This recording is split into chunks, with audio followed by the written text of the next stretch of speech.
Taste the Daily.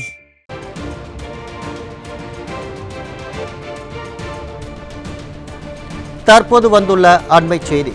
Tiruvallur மாவட்டத்தில் பெய்த மழை காரணமாக விவசாய நிலங்களில் மழைநீர் புகுந்ததால் 10,000க்கும் மேற்பட்ட ஏக்கரில் நெற்பயிர்கள் சேதமடைந்ததால் விவசாயிகள் வேதனையடைந்துள்ளனர். இது குறித்த கூடுதல் விவரங்களை செய்தியாளர் டேவிட் வழங்க கேட்கலாம். வணக்கம் டேவிட், கூடுதல் தகவல்கள். கண்டிப்பாக அருண் ஷாம். அதாவது திருவள்ளூர் மாவட்டம் முழுவதும் கடந்த 3 நாட்களாக டிக்வா புயல் தாக்கம் எதிரொலியாக மழை பெய்து வந்தது. இதன் காரணமாக ஏரி, குளங்கள், கால்வாய்கள் அனைத்தும் தூர் வராமல், அதாவது கடந்த 4 ஆண்டுகளுக்கு கடந்த ஆட்சிக்காலத்தின் போது குடிமராமத்து பணி மூலம் ஏர்வாய் தூர் வாருதல், வரத்து கால்வாய் சீரமைப்பு, மதகுகள் சீரமைப்பு என பல்வேறு பணிகள் நடைபெற்று வந்ததால் தண்ணீர் அனைத்தும் ஏரி, குளங்களில் தேக்க வைக்கப்பட்டுள்ளது.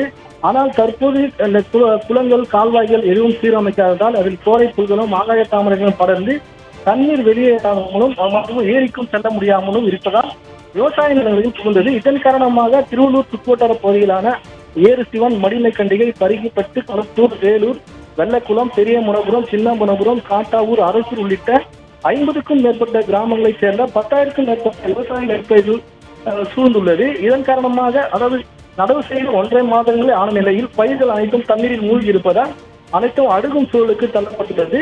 மேலும் இது குறித்து பொதுப்பணித்துறை அதிகாரிகள் கேட்டபோது அவர்கள் கால்வாயை சீரமைக்க இன்னும் பணிகள் மேற்கொள்ளப்படவில்லை என குற்றச்சாட்டு வைத்துள்ளனர்.